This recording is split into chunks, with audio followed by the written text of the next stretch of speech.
ತರುವಿನ ನೆರಳು ಕೊಡುವಂತ ಸುಖವು ಕೊಡುವನು ಕೃಪೆಯ ದಿನವು. ಸ್ಥಿರ ಇರುವ ಮನ ಎನಗಿರಲಿ, ಶರಣಾಗತಿ ಎಂದು ಬರಲಿ.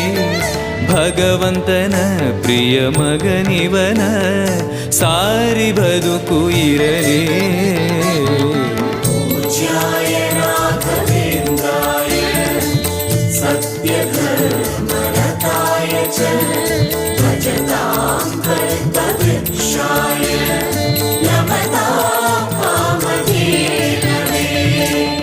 ಆಲಯವೆಂದರೆ ಮಂತ್ರಾಲಯವೇ, ಬೇರೆ ನಾ ಅರಿಯಲಾರೆ. ರಾಜನು ಎಂದರೆ ಶ್ರೀ ಗುರು ರಾಜನೇ, ಮತ್ತು ನಾ ತಿಳಿಯಲಾರೆ. ಆಲಯವೆಂದರೆ